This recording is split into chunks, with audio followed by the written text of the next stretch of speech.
নমস্কাৰ বন্ধুসকল, আপোনালোকে চাই আছে খেতি পথাৰ চেনেল। আজি এটা আমি হাঁহৰ গঁৰাল বনাই আছোঁ।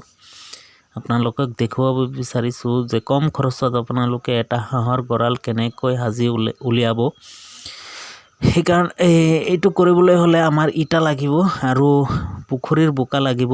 পুখুৰীৰ বোকাটো অকণমান টান হয়, একদম ইটা যোনটো ভালকৈ লাগে। ইয়াত আমাৰ বালি বা চিমেণ্টৰ প্ৰয়োজন নাই।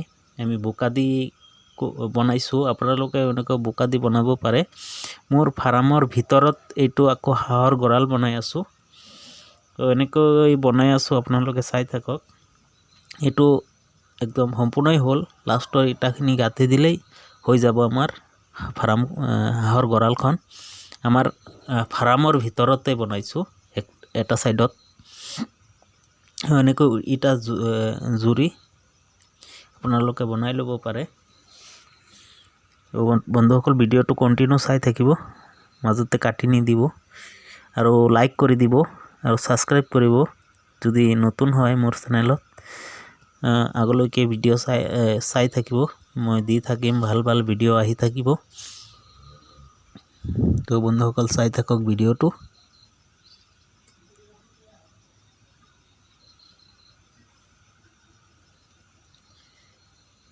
তলত যিটো তলটো আছে ফ্ল'ৰটোত আমি চিমেণ্ট বালি ইউজ কৰিব লাগিব। তাত ইটা দি চিমেণ্ট আৰু বালি দি সেইটো হেৰি কৰি দিম, ফিনিচিং কৰি দিম।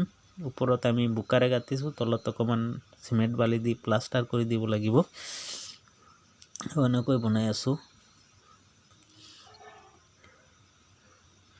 আৰু এটা কথা কৈ থৈ দিওঁ এইখিনিত, মোৰ তাত থাৰ্মকলৰ যিটো মাছৰ কাৰ্টন বুলি কয়, মাছ যি লৈ আহে চালানী মাছ, সেইটো কাৰ্টন দি মই ইনকিউবেটাৰ বনাই বেচি থাকোঁ। যদি লাগে আপোনালোকক তেনেহ'লে তলত কমেণ্ট কৰিব, কমেণ্ট বক্সত। আৰু কিমান দাম বহুতে জানিবলৈ বিচাৰে, চাই লওক। বহুত কোৱালিটি আছে।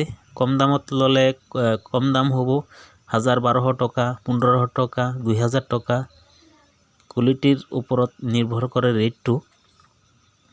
আপোনালোকে 2000 টকাটো যদি লৈ যায় তেনেহ'লে 100% নকম, 80% ৰিজাল্ট ভাল হ'ব। পোৱালি জগোৱাব পাৰিব 80%।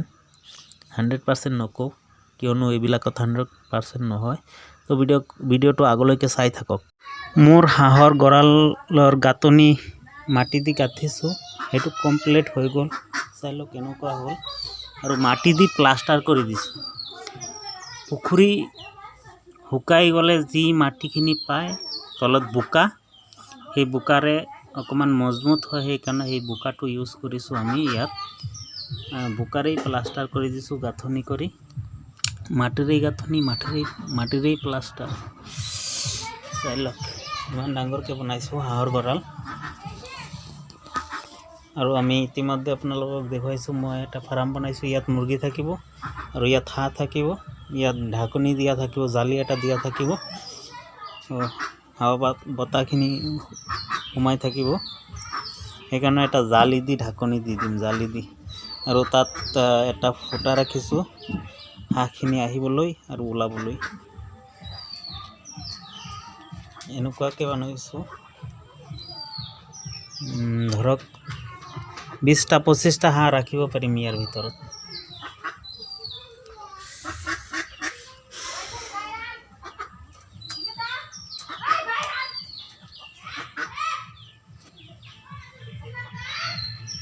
আৰু আমি ইয়াত অকণমান কাম আছে, কৰিব লাগিব। আৰু তলত অকণমান ইটা দি চলিংটো কৰি চিমেণ্ট বালিৰে প্লাষ্টাৰ কৰি দিম তলটো। সেইকাৰণে অকণমান শুকাবলৈ দিছোঁ।